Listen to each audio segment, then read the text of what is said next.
Cordial saludo, mi nombre es María Angélica Paternina Galvi, estudiante en el curso de Teorías del Aprendizaje, y a continuación hablaremos sobre el caso de Lucía. Bueno, poniendo en contexto sobre el caso de Lucía, Lucía es una estudiante de 14 años del grado 2 de secundaria. Tuvo un descenso brusco de rendimiento académico y síntomas de ansiedad derivados de un conflicto familiar, o sea, la separación de sus padres. Lo que Lucía antes era, pues para Lucía, antes de esa situación, era una estudiante destacada en su escuela, sobre todo en el área de ciencias y artes, que eran sus mayores pasiones. Ahora hablaremos de las estructuras afectadas por esta situación. El estado de estrés y ansiedad crónica que experimenta Lucía provoca una desregulación del circuito de supervivencia, afectando directamente las áreas cerebrales cruciales para el aprendizaje y la función ejecutiva. La estructura cerebral sería, por ejemplo, empecemos primero con la amígdala, que su función principal es el centro de atención de amenazas y procesamientos emocional. La afectación sería la microactivación constante debido al conflicto familiar, y los síntomas serían nudos en el estómago y evitación de contacto visual, que sería una respuesta de congelamiento freeze. La corteza prefrontal, que es la CPF, tiene funciones ejecutivas como la atención, la planificación, razonamiento de memoria, de trabajo. La afectación sería la inhibición temporal. El cortisol, que es la hormona del estrés, desvía el flujo sanguíneo de la energía, apagando la CPF. Y los síntomas serían mucho ruido en la cabeza, exámenes incompletos, distracción, dificultad para concentrarse. También tenemos el hipocampo, que sería la función principal, es la consolidación de memoria a largo plazo y regulación de contexto emocional.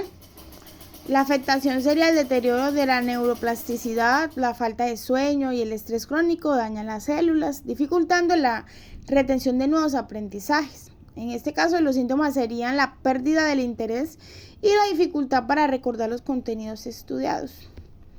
Y por último tenemos el núcleo accumbens, que su función es ser el centro de recompensas y motivación.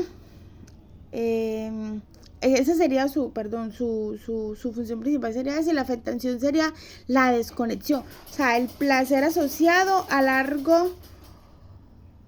el placer asociado al logro, o la curiosidad se anula al primer el miedo.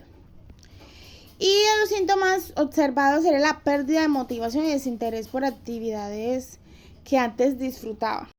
Algunas situaciones que le ocurren a Lucía, y es que primero que todo el secuestro amigdalino, que es el bloqueo emocional.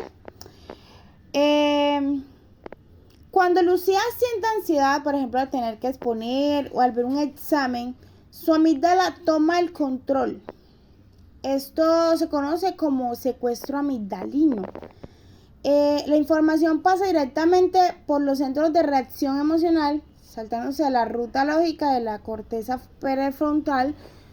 Por lo tanto, Lucía no puede acceder a la información que sabe para responder el examen. La otra sería la saturación de memoria de trabajo. La descripción de mucho ruido en la cabeza es una falla en la función ejecutiva de la atención selectiva. El espacio mental de Lucía está ocupado por la preocupación, que sería en este caso el estrés familiar, dejando recursos cognitivos nulos para retener nuevas instrucciones o manipular conceptos complejos como ciencias. Y el otro sería el cortisol, la neurotoxicidad. El estrés crónico mantiene altos niveles de cortisol, y ese cortisol a largo plazo reduce la conectividad neuronal en el hipocampo y la CPF, afectando la capacidad de Lucía para formar nuevas memorias y regular sus emociones. Las estrategias para resolver problemas de la regulación emocional sería, primero, pacto de no exposición.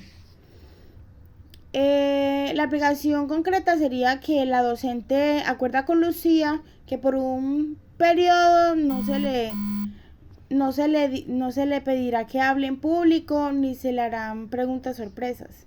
Y la justificación sería que reduce la ansiedad anticipatoria bajando la alerta de la amigdalita.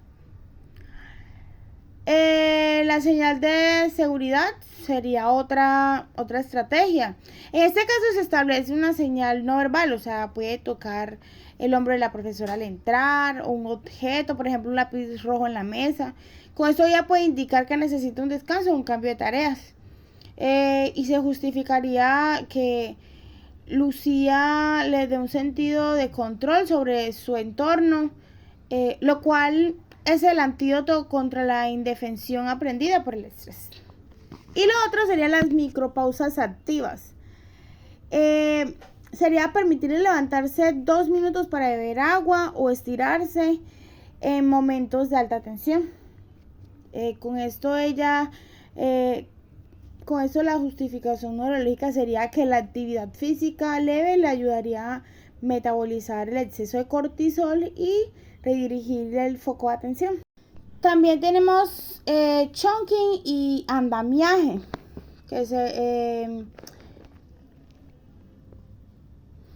que pues divide de instrucciones y exámenes en pasos muy pequeños y concretos. En lugar de un ensayo de 500 palabras, pedir 5 párrafos de 100 palabras. Con esto compensaría la saturación de la memoria de trabajo de la CPF, permitiendo que Lucía procese la información poco a poco. También la canalización por arte, que sería aprovechar su habilidad de arte, pedirle que demuestre la comprensión de conceptos, o sea, de ciencia, mediante diagramas, mapas mentales o ilustraciones en lugar de solo un texto.